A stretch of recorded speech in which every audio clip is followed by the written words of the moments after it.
കൊടുക്കാൻ ശ്രമിച്ച് സ്വയം കുഴിയിൽ വീണ PS ഷംനാസിന്റെ കഥ അറിയോ നിങ്ങൾക്ക്? കഥ അറിയില്ലെങ്കിൽ പറഞ്ഞുതരാം.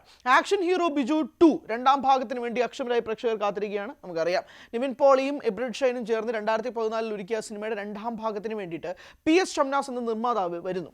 ആ PS ഷംനാസ് വരുമ്പോഴേക്കും PS ഷംനാസിനെ 1,95,00,000 രൂപ മുടക്കിപ്പിച്ചിട്ട് ഈ സിനിമയുടെ പങ്കാളിയാക്കാമെന്ന് പറഞ്ഞ് വഞ്ചിച്ചു എന്നതാണ് PS ഷംനാസ് തലയോലപ്പറമ്പ് പോലീസ് സ്റ്റേഷനിൽ നിവിൻ പോളിക്കെതിരെ നൽകിയിരിക്കുന്ന പരാതി. മാത്രമല്ല, ഇത് കഴിഞ്ഞ വർഷം ജൂലൈയിലാണ് നൽകിയത്.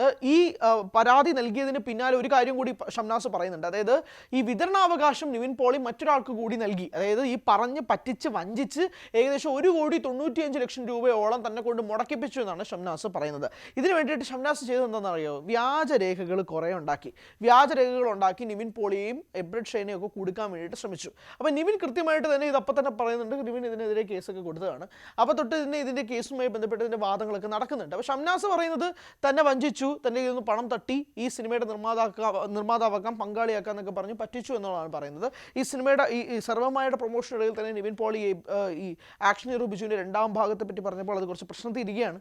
അത് ഉടനെ ഉണ്ടാവുമെന്ന് നിവിൻ പറയുമ്പോൾ പോലും നിവിൻ്റെ ഉള്ളിൽ ആ കോൺഫിഡൻസ് ഉണ്ട്. അത് നിവിൻ അറിയാം ഈ കേസ് ഏകദേശം ജയിച്ചു എന്നുള്ളത്. അപ്പം നിവിൻ ആ ഒരു കോൺഫിഡൻസോട് തന്നെയാണ് ആ അഭിമുഖത്തിൽ സംസാരിക്കുകയും ചെയ്തത്. അത് ഉടനെ ഉണ്ടാകും എന്ന് പറയുമ്പോഴേക്കും ഈ കേസിന് ഇപ്പോൾ ഒരു തീരുമാനം ഉണ്ടാവുമല്ലോ. അപ്പോൾ ഉടനെ ആ സിനിമയെ ബന്ധപ്പെട്ട് ഷൂട്ടിങ്ങും ആരംഭിക്കാമല്ലോ. അപ്പോൾ അതുകൊണ്ട് തന്നെ ഇപ്പോൾ ഇതിനൊരു വിധി വന്നിരിക്കുകയാണ്. PS ഷംനാസിനെതിരെ 7 വർഷത്തോളം ശിക്ഷ കിട്ടാവുന്ന കുറ്റം ചുമത്തിരിക്കുകയാണ്.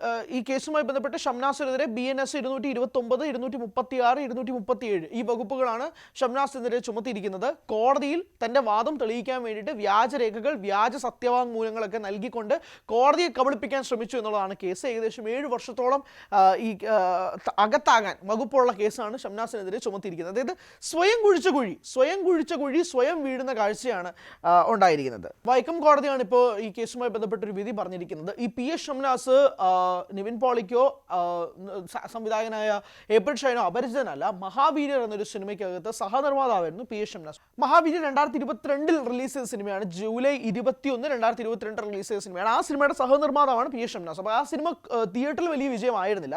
നല്ല കണ്ടന്റാണ്, ഗംഭീര സിനിമയാണ്. പക്ഷേ ആ സിനിമ കണ്ട പലർക്കും 2 അഭിപ്രായങ്ങളുണ്ട്.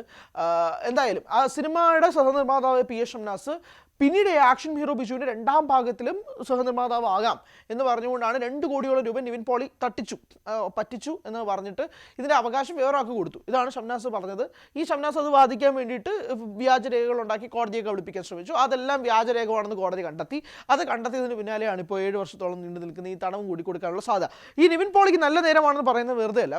ഇപ്പോൾ ഒരു വ്യാജ പീഡന കേസ് നിവിൻ പോളിക്കെതിരെ വന്നു, നമുക്കറിയാം. അത് നിവിൻ കൃത്യമായിട്ട് ആ പീഡന പരാതി വന്നതിന് ശേഷം, അല്ലെങ്കിൽ ഒരു അലിഗേഷൻ വന്നതിന് ശേഷം അന്ന് രാത്രി നിവിൻ പോളി മാധ്യമങ്ങളെ വിളിച്ച് താൻ ആ സമയത്ത് ഇവിടെയായിരുന്നു, ദുബായിൽ കൊണ്ടുപോയി പീഡിപ്പിച്ചു എന്നാണ് ആ പെൺകുട്ടി പറഞ്ഞത്. ഇവിടെയായിരുന്നു എന്ന് തെളിയിക്കുന്ന രേഖകൾ ഉൾപ്പെടെ നിവിൻ പോളി കൊണ്ടുവന്നതിന് ശേഷമാണ് മാധ്യമങ്ങൾക്ക് മുന്നിൽ, ജനങ്ങൾക്ക് മുന്നിലേക്ക് തൻ്റെ നിരപരാധിത്വം നിവിൻ പോളി തെളിയിക്കുന്നൊരു സാഹചര്യം ഉണ്ടായി.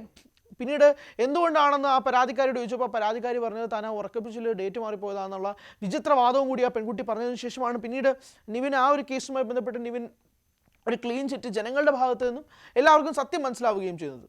പിന്നീട് നിവിനെ കണ്ട കാഴ്ച എന്ന് പറഞ്ഞാൽ ഇപ്പോൾ സർവമായ എന്ന സിനിമ ഏകദേശം 100 കോടി 150 കോടിയിലോളം എത്തിയിരിക്കുന്ന സിനിമയുടെ കളക്ഷൻ എന്ന് പറയുന്നത് നിവിനെ മലയാളി പ്രേക്ഷകർ വീണ്ടും കാത്തിരുന്നത് പോലെ തന്നെ സ്വീകരിച്ച് വന്ന് അങ്ങനെ ഒരു നിവിൻ പോളിയുടെ നേരം എന്നൊക്കെ പറയാൻ പറ്റുന്ന രീതിയിൽ ഇപ്പോൾ തിയേറ്ററുകളിൽ സർവമായ ഓടിക്കൊണ്ടിരിക്കുകയാണ്. ഇപ്പം നിറഞ്ഞ സദസ് എന്ന രീതിയിലല്ല പോയിക്കൊണ്ടിരിക്കുന്നത്. കാരണം സ്വാഭാവികമായിട്ടും കഴിഞ്ഞ മാസം 25-ാം തീയതി റിലീസ് ചെയ്ത സിനിമയാണ്. അതിനുണ്ടാക്കാൻ പറ്റുന്ന കളക്ഷൻ എല്ലാം അത് ഉണ്ടാക്കി കഴിഞ്ഞിരിക്കുന്നു. ഒരു ഫീൽ ഗുഡ് സിനിമയ്ക്ക് ഇത്രയധികം പ്രേക്ഷകർ തിയേറ്ററിലേക്ക് വന്ന് ആസ്വദിച്ച് പൊട്ടിച്ചിരിച്ചു പോകുന്ന കാഴ്ചയും കൂടി നമ്മൾ കാണുന്നു.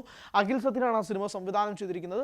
നിവിൻ്റെ ഒരു പക്ഷേ 6 വർഷങ്ങൾക്ക് ശേഷം 2019 ലവ് ആക്ഷൻ ഡ്രാമ എന്ന ചിത്രത്തിന് ശേഷം ഒരു വലിയ തിയേറ്റർ വിജയം ഉണ്ടാകുന്നത് 2025 ഡിസംബറിലാണ്, 25-ാം തീയതിയാണ്. ഒരു 6 വർഷം നീണ്ടു നിൽക്കുന്ന ആ ഒരു കാത്തിരിപ്പാണ് നിവിൻ ഇപ്പോൾ തിയേറ്ററിൽ ബോക്സ് ഓഫീസിലും കൂടി നേടിയിരിക്കുന്നത്. അപ്പോൾ അത് ഒരു ഭാഗത്ത് നിൽക്കുന്നുണ്ട്. അപ്പോൾ ഒരു 6 വർഷങ്ങൾക്ക് ശേഷം നിവിൻ പോളിയുടെ തിരിച്ചു വരും അത് തന്നെയാണ് വരുന്നത്. ഇപ്പോൾ അതിനുശേഷം ഈ ആക്ഷൻ ഹീറോ ബിജു 2 രണ്ടാം ഭാഗം ഈ കേസുമായി ബന്ധപ്പെട്ട് സ്റ്റക്കാണ്. ഷൂട്ടിംഗ് പോലും നിർത്തിവെച്ചിരിക്കുന്ന ഒരു സാഹചര്യം ഉണ്ടായിരുന്നു. അതിനിടയിലാണ് ഇപ്പോൾ PS ഷംനാസിനെതിരെ ഇപ്പോൾ ഈ ഒരു കാര്യം കൂടി പുറത്തു വരുന്നത്. ഇപ്പോൾ ഷംനാസ് തന്നെ സ്വയം കുഴിച്ച കുഴിയിൽ വീഴുന്നത് കൊണ്ട് തന്നെ ഇനി ഈ ആക്ഷൻ ഹീറോ ബിജു 2ൻ്റെ ഷൂട്ടിങ്ങുമായിട്ട് അണിയർ പ്രവർത്തകർക്ക് മുന്നോട്ട് പോകാം എന്നുള്ള രീതിയിലേക്ക് മാറുക മാറുകയാണ്. ഒരുപാട് പ്രതീക്ഷയോടെ കാത്തിരിക്കുന്ന സിനിമയാണ്. അതിൻ്റെ സ്ക്രിപ്റ്റിംഗ് പ്രോസസ്സ് എല്ലാം കഴിഞ്ഞ് ഷൂട്ടിംഗ് പോലും തുടങ്ങിയതിന് ശേഷമാണ് ഇപ്പോൾ ആ ഒരു സ്റ്റേറ്റിലേക്ക് വന്നത്. അങ്ങനെ ഒരു ഷൂട്ട് നിർത്തിവെച്ചിരിക്കുന്ന ഒരു സാഹചര്യമായിരുന്നു. ഇനി ആ ഷൂട്ടുമായിട്ട് സ്വാഭാവികമായിട്ട് നിവിന് മുന്നോട്ട് പോകാം. അതിനിടയിൽ നിവിൻ്റെ അടുത്ത ചിത്രമായ ബേബി ഗേൾ റിലീസ് ചെയ്യാൻ പോവുകയാണ്. 23-ാം തീയതി ചിത്രം റിലീസാണ്. കഴിഞ്ഞ ദിവസമാണ് അവർ റിലീസ് ചെയ്യാൻ പോവുകയാണെന്ന് പോലും പറഞ്ഞത്. 10 ദിവസം മുമ്പൊക്കെ റിലീസ് ചെയ്തിട്ട് ഫിക്സ് ചെയ്യുകയാണ് സിനിമ. അരുൺ വർമ്മയാണ് സിനിമയുടെ സംവിധായകൻ. അരുൺ വർമ്മ ഗരുഡൻ എന്ന സിനിമയുടെ സംവിധായകനായിരുന്നു. സുരേഷ് ഗോപി, ബിജു മേനോൻ എന്നിവർ പ്രധാന വേഷങ്ങളെത്തിയ ഗരുഡൻ എന്ന സിനിമയുടെ സംവിധായകനായ അരുൺ വർമ്മയുടെ രണ്ടാമത്തെ സിനിമയാണ് ബേബി ഗേൾ. ലിസ്റ്റിൻ സ്റ്റീഫനാണ് സിനിമ പ്രൊഡ്യൂസ് ചെയ്യുന്നത്. നിവിനാണ് പ്രധാന വേഷത്തിലെത്തുന്നത്. അപ്പോൾ അത് നിവിൻ ആരാധകർ വലിയ പ്രതീക്ഷയോടെ കാത്തിരിക്കുന്നതാണെങ്കിൽ പോലും ചിലർക്ക് ഇത് നേരത്തെ ഷൂട്ട് ചെയ്ത് വെച്ചതായതുകൊണ്ട് തന്നെ എൻ്റെ കണ്ടന്റുമായി ബന്ധപ്പെട്ടുള്ള ചില തർക്കങ്ങളൊക്കെ ഉണ്ട്. അപ്പോൾ വലിയ പ്രതീക്ഷകൾ ചിലരും വെക്കുന്നില്ല. എന്തായാലും നിവിനൊരു നല്ല നേരമാണ്. അതെല്ലാം നല്ല നേരങ്ങളും കൂടി ഒരുമിച്ച് വരുന്ന ഒരു സിറ്റുവേഷൻ കൂടിയായിട്ട് വരികയാണ്. അതുകൊണ്ട് തന്നെ 2026 നിവിൻ പോളിയുടെ വർഷമായിട്ട് ഈ ഒരു തുടക്കത്തോടു കൂടി ഉണ്ടാവട്ടെ. കാരണം 2025 അവസാനം സർവ്വമായയിലൂടെ കിക്ക് സ്റ്റാർട്ട് ചെയ്തു. 2026 തുടക്കം എന്ന് പറയുന്ന ആ കേസുമായി ബന്ധപ്പെട്ടൊരു തീർപ്പുണ്ടായി. ഇനി സിനിമകളിലും 2026 അതനുസരിച്ച് മുന്നോട്ട് പോകുമെന്ന പ്രതീക്ഷയിലാണ് നിവിൻ ആരാധകർ.